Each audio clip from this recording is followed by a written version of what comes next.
Hello दोस्तों। क्या आपने कभी सोचा है कि जिंदगी को भी डिजाइन किया जा सकता है? जैसे कोई आर्किटेक्ट एक इमारत की योजना बनाता है, जैसे एक इंजीनियर मशीन बनाता है, वैसे ही आप भी अपनी जिंदगी को गढ़ सकते हैं। लेकिन कैसे? स्टैनफोर्ड के दो प्रोफेसर बिल बर्नेट और डेव इवंस ने एक सवाल उठाया। क्या हम वो जिंदगी जी रहे हैं जो हम सच में जीना चाहते हैं? अगर जवाब ना है, तो अब वक्त आ गया है डिजाइन थिंकिंग से अपनी जिंदगी को फिर से गढ़ने का। क्योंकि जिंदगी कोई एक जवाब नहीं है, ये एक डिजाइन प्रोजेक्ट है, और इसका डिजाइनर सिर्फ आप है। मान लो जिंदगी एक प्रोडक्ट है, तो क्या तुम उससे संतुष्ट हो?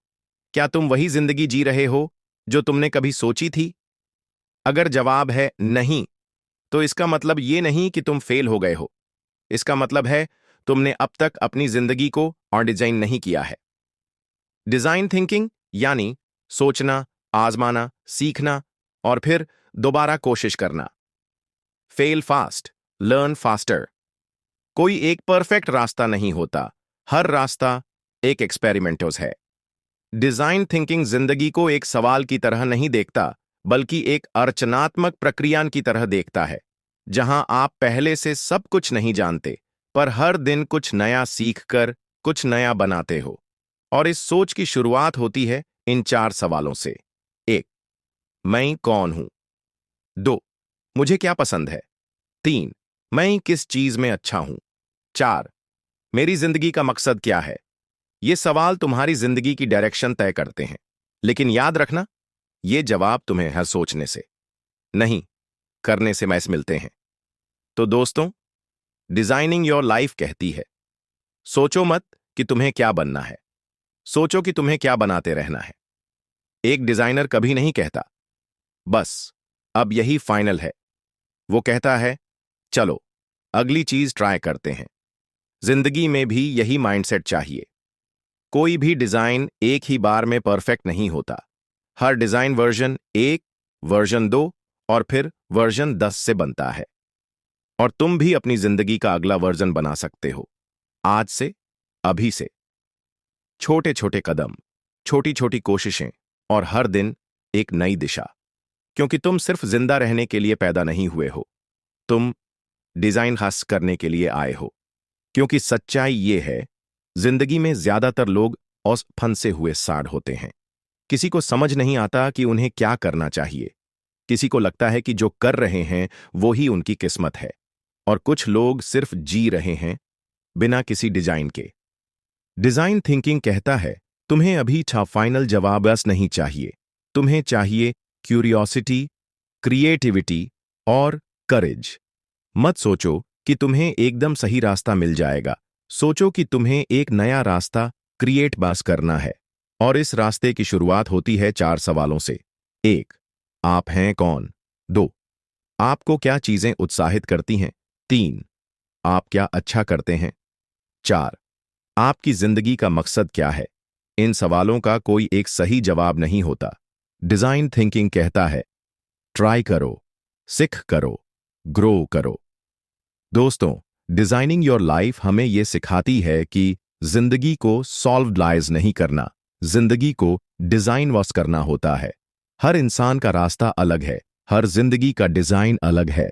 इसलिए स्टॉप कंपेयरिंग और शुरू करो अपना डिजाइन बनाना। क्योंकि जब तक तुम सोचते रहोगे, जिंदगी दूसरों के हिसाब से चलती रहेगी। अब वक्त है अपने रूल्स, अपने टूल्स और अपनी सोच से एक बेहतर जिंदगी आदर्श बनाने का। डिजाइन थिंकिंग सिर्फ एक स्किल नहीं है, ये एक माइंडसेट है। और अगर माइंडसेट बदल गया, तो जिंदगी भी बदल सकती है। तो दोस्तों, क्या आप तैयार हो अपनी जिंदगी का डिजाइन बनाने के लिए? आज हम एक ऐसे अध्याय में प्रवेश कर रहे हैं जो जिंदगी बदलने के सफर में एक अंदरूनी सफाई की तरह है। डिजाइनिंग योर लाइफ के इस दूसरे अध्याय में बिल बर्नेट और डेव एवंस हमें दिखाते हैं कि कैसे हम खुद ही अपनी सबसे बड़ी रुकावट बन जाते हैं। पर इसका समाधान भी हमारे ही पास है, और उसका नाम है रिफ्रेमिंग योर बिलीव्स, यानी अपनी सोच को दोबारा डिजाइन करना। सोच हमारी दुनिया का निर्माण करता है। हमारी जिंदगी वही होती है जैसी हमारी सोच होती है। लेकिन ये सोच हम खुद बनाते हैं, या समाज, परिवार, डर और अनुभवों ने हमारे भीतर डाल दी होती है। बहुत बार हम उस सोच को भी सच मान लेते हैं जो बस किसी ने एक बार कह दी थी। जैसे, तुम इस काम के लायक नहीं हो, इतनी उम्र में अब कुछ नया क्या करोगे, पैशन सिर्फ खुशनसीब लोगों को मिलता है, सेफ्टी सबसे पहले, रिस्क मत लो, सपने देखने से कुछ नहीं होता, रियल बनो। और हम इस सोच को ही अपना सच मान लेते हैं। इन्हीं को बिल और डेव कहते हैं डिसफंक्शनल बिलीफ्स। डिसफंक्शनल बिलीफ्स क्या हैं?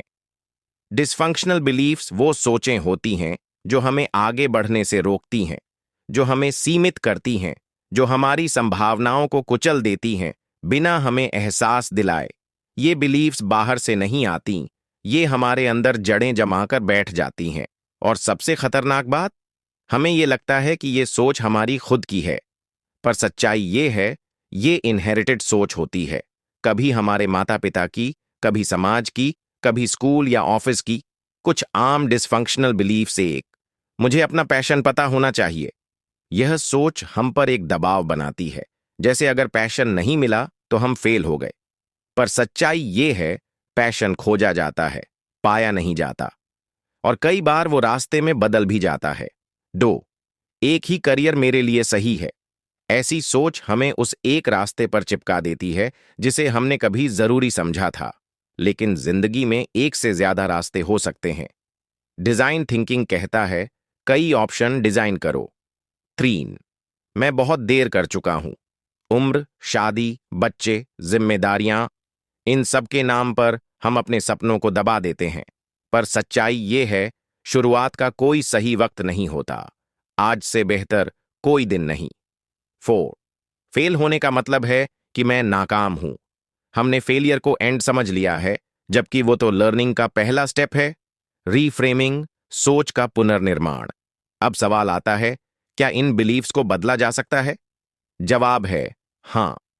और उसका तरीका है रीफ्रेमिंग। रीफ्रेमिंग का मतलब है उसी सोच को एक नए फ्रेम से देखना। जैसे फोटो का फ्रेम बदल दो तो वही तस्वीर नई लगती है, वैसे ही सोच को नए नजरिए से देखना।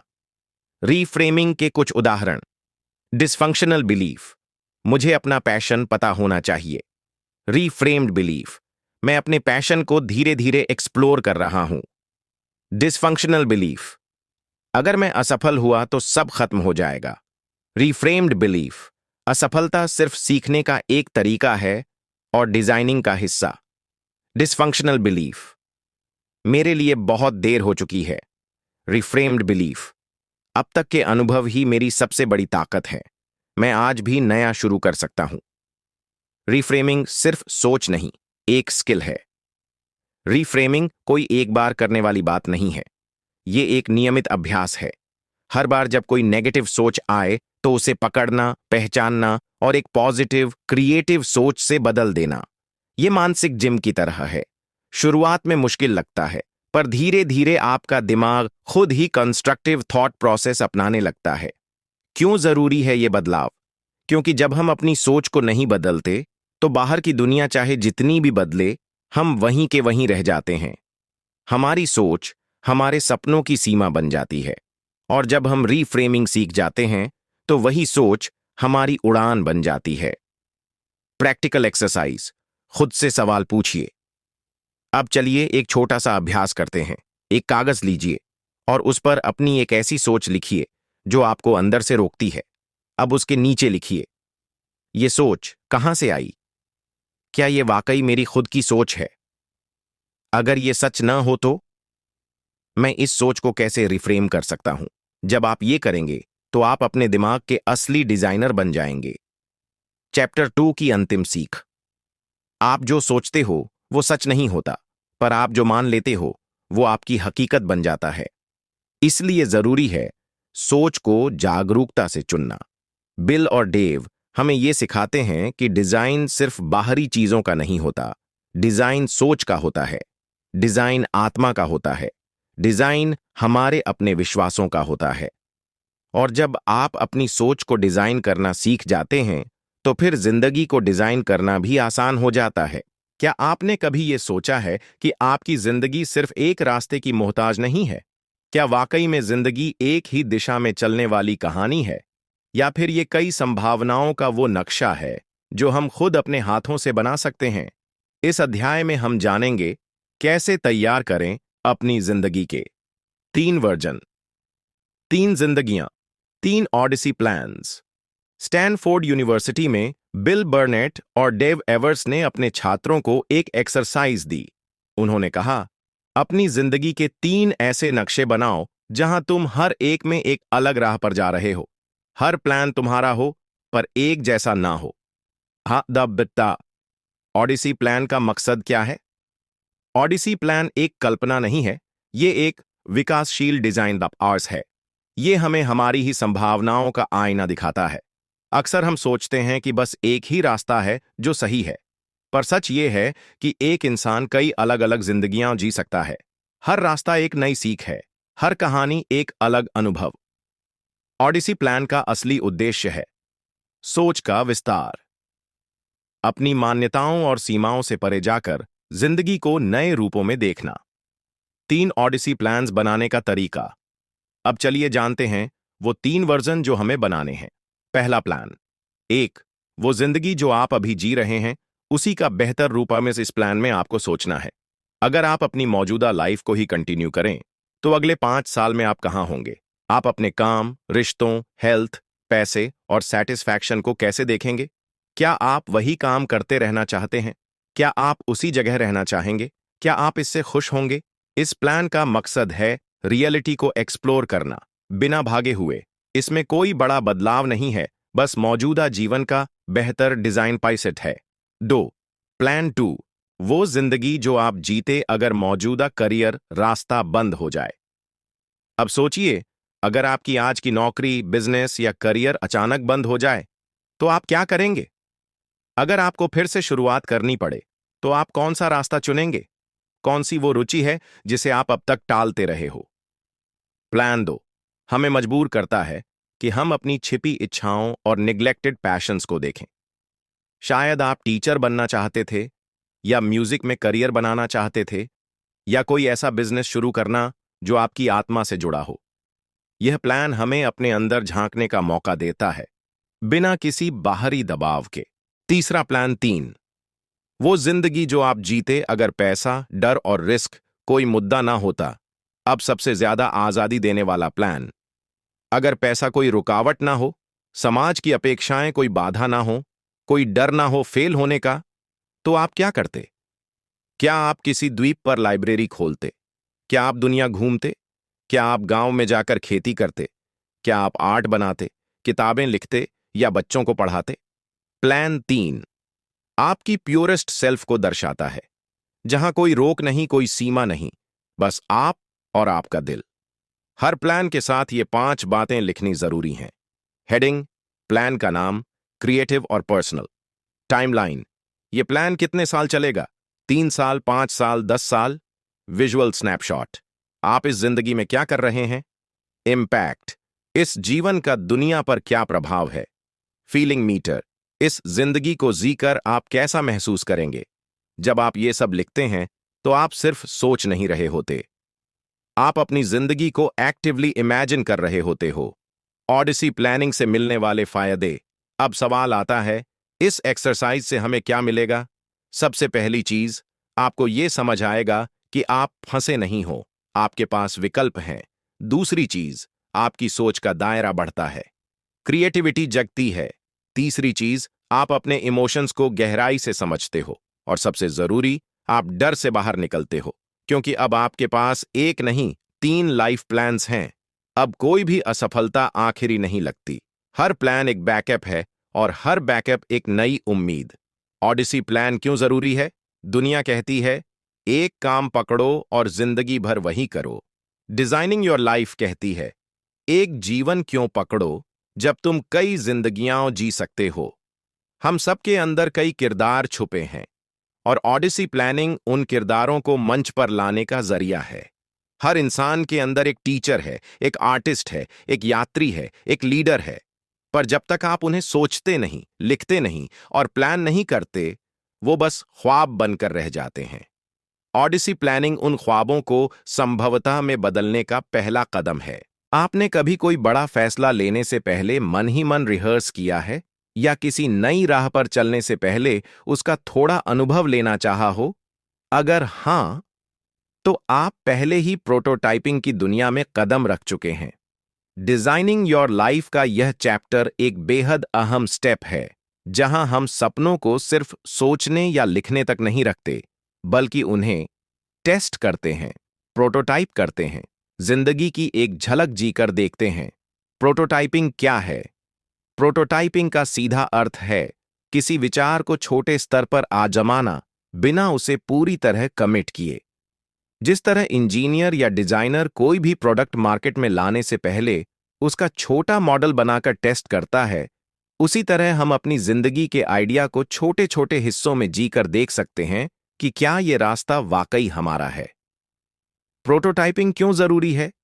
क्योंकि सोचने और जीने में अंतर है। कई बार हम सोचते हैं कि हमें कोई काम पसंद आएगा, पर जब हम उसे करते हैं तो हमें लगता है ये मेरे लिए नहीं है। और कभी कभी हम डरते हैं किसी नए आइडिया से, पर जब उसे थोड़ा जी कर देखते हैं तो पाते हैं, अरे ये तो मुझे बहुत पसंद है। प्रोटोटाइपिंग हमें यह समझने में मदद करता है कि कौन सा रास्ता हमारे लिए सही महसूस होता है, ना कि सिर्फ सही दिखता है। प्रोटोटाइपिंग के दो जरूरी टूल्स। डिजाइनिंग योर लाइफ दो खास तरीकों की बात करता है। एक, प्रोटोटाइप कॉन्वर्सेशंस। दो, प्रोटोटाइप एक्सपीरियंस। एक, प्रोटोटाइप कॉन्वर्सेशंस, बातचीत से जानो। दुनिया को कल्पना कीजिए कि आप किसी नए फील्ड में जाना चाहते हैं। मान लीजिए आप आर्किटेक्चर में इंटरेस्टेड हैं या फिर आप किसी एनजीओ में काम करना चाहते हैं। क्या सबसे पहला स्टेप यह होना चाहिए कि आप नौकरी छोड़कर नया करियर शुरू कर दें? नहीं। पहला कदम है बातचीत। प्रोटोटाइप कॉन्वर्सेशन का मतलब है उन लोगों से बात करना जो पहले से उस रास्ते पर चल रहे हैं। आप उनसे ये नहीं पूछते कि मुझे ये करना चाहिए या नहीं। आप बस उनसे उनके अनुभवों को जानने की कोशिश करते हैं। उनसे पूछिए, आपका दिन कैसा होता है? इस काम में सबसे अच्छी और सबसे कठिन बात क्या है? आपने कैसे शुरुआत की? क्या आप इस फील्ड में खुश हैं? यह बातचीत एक खिड़की की तरह होती है जो आपको उस दुनिया की झलक देती है जिसमें आप कदम रखने की सोच रहे हैं, और कई बार ये बातें आपकी सोच को पूरी तरह बदल देती हैं। 2, प्रोटोटाइप एक्सपीरियंसेस। अनुभव से जानो, खुद को अब सिर्फ बातचीत से काम नहीं चलता। अगला स्टेप है खुद जी कर देखना। मान लीजिए आप फोटोग्राफी में करियर बनाना चाहते हैं, तो सबसे पहले क्या करें? कोई छोटा प्रोजेक्ट लीजिए, किसी दोस्त की वेडिंग में फोटो लीजिए, फ्री में वर्कशॉप ज्वाइन कीजिए, किसी फोटोग्राफर को शैडो कीजिए। अगर आप एनजीओ में काम करना चाहते हैं तो वॉलंटियर कीजिए। अगर आप टीचर बनना चाहते हैं तो वीकेंड में बच्चों को पढ़ाइए। प्रोटोटाइपिंग का मतलब है बिना फुल टाइम कमिटमेंट के छोटे अनुभवों से खुद को परखना। इसमें दो फायदे होते हैं। एक, आपको अंदर से समझ आता है कि ये रास्ता आपके लिए कैसा है। दो, आपको कनेक्शंस, क्लैरिटी और कॉन्फिडेंस मिलता है। Prototyping action action with awareness. Prototyping एक माइंडसेट है जहां आप सोचने की जगह करने को चुनते हैं, लेकिन वो करना एक छोटा, सस्ता, कम रिस्क वाला स्टेप होता है। डिजाइनर्स कहते हैं फेल फास्ट, लर्न फास्टर, यानी जल्दी फेल हो, जल्दी सीखो, जल्दी ग्रो करो। प्रोटोटाइपिंग आपको परफेक्ट डिसीजन लेने से रोकता है और बेहतर डिसीजन लेने की ताकत देता है। प्रोटोटाइपिंग से डर क्यों लगता है? कई बार हम प्रोटोटाइप नहीं करते क्योंकि हम सोचते हैं क्या फायदा, छोटा सा एक्सपीरियंस क्या बदलेगा। हम डरते हैं कि अगर ये सही निकला तो लाइफ बदलनी पड़ेगी, या हम शर्माते हैं, लोग क्या कहेंगे।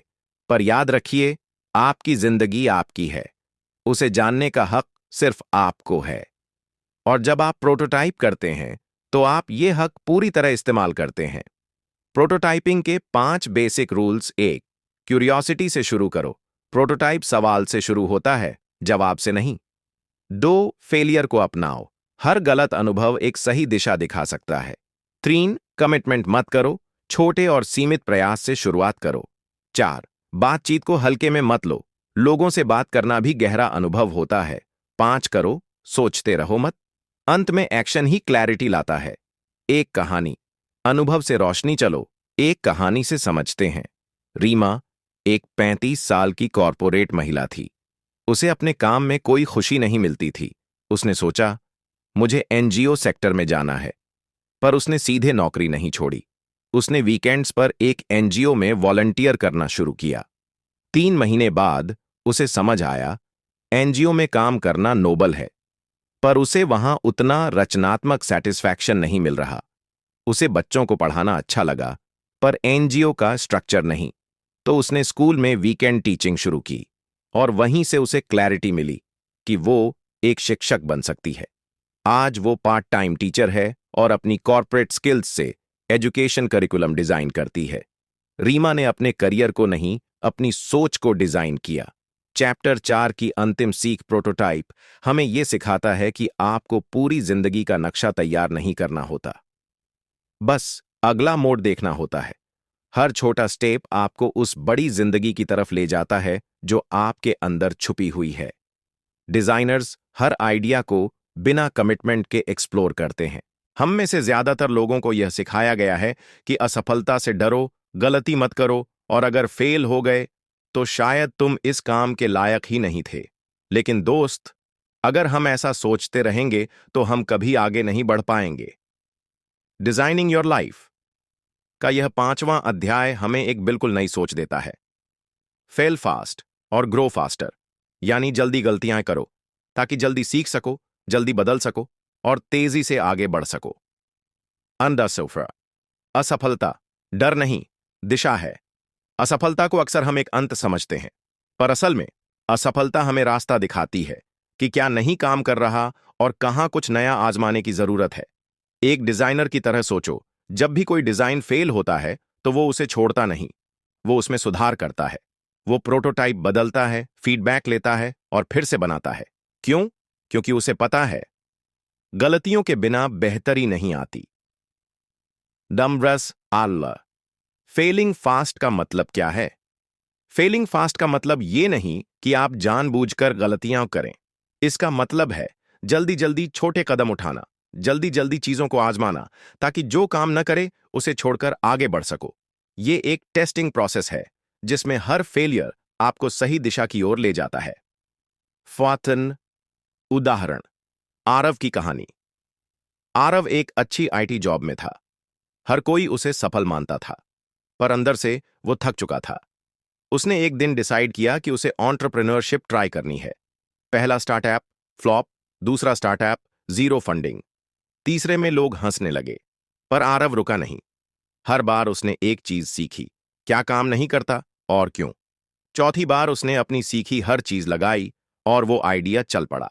आज वो ना सिर्फ सफल है बल्कि दूसरों को सिखाता है। फेल करना सबसे जरूरी पड़ाव है सक्सेस की ओर।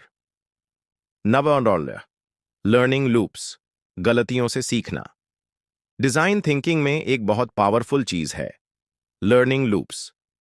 हर बार जब आप कोई एक्शन लेते हैं, वो एक एक्सपेरिमेंट होता है। अगर वो काम नहीं करता तो आप ऑब्जर्व करते हैं, सीखते हैं और फिर से कोशिश करते हैं, लेकिन बेहतर तरीके से। यह लूप तब तक चलता है जब तक आप उस रिजल्ट तक न पहुंच जाओ जो आपके लिए मीनिंगफुल हो। नन परफेक्शन नहीं, प्रोग्रेस जरूरी है। बहुत बार हम सोचते हैं सब कुछ पूरी तैयारी के बाद ही शुरू करेंगे, लेकिन सच्चाई ये है, तैयारी कभी पूरी नहीं होती। डिजाइन थिंकिंग कहता है, start where you are, use what you have, test fast, fail faster, learn fastest. यानी शुरुआत करो, जल्दी टेस्ट करो, गलतियां करो और उनसे तेजी से सीखो। द बॉस, गिरना जरूरी है पर वहीं रुकना नहीं। गिरना बुरा नहीं है, पर वहीं रुक जाना वो असली हार है। हर बार जब आप फेल होते हैं तो खुद से 3 सवाल पूछिए। 1, मैंने क्या कोशिश की? 2, कहां चूक हुई? 3, अगली बार इसे बेहतर कैसे कर सकता हूं? जब आप इन सवालों के जवाब ढूंढ लेते हो, तब हर असफलता एक स्टेप बन जाती है आपके ग्रोथ की सीढ़ी में। नबादामाबिया, फीडबैक लो और ईगो छोड़ो। फेलिंग फास्ट का एक अहम हिस्सा है फीडबैक लेना। बहुत से लोग फीडबैक को क्रिटिसिज्म समझते हैं, पर सच ये है, फीडबैक आपको वो ट्रूथ दिखाता है जो आप खुद नहीं देख पाते। डिजाइनिंग योर लाइफ कहती है, feedback is your mirror, use it to improve, not to shame yourself.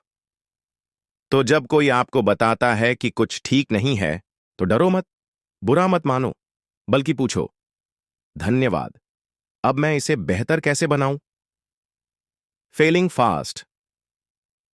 Clarity जल्दी पाना, जल्दी जल्दी एक्सपेरिमेंट्स करने से आपको जल्दी क्लैरिटी मिलती है। आप जल्दी जान जाते हैं कि क्या पसंद है, क्या नहीं, क्या आपके अंदर से आता है और क्या समाज के दबाव से इससे डिसीजन लेना आसान हो जाता है। आप अपनी जिंदगी को और साफ साफ डिजाइन कर पाते हैं।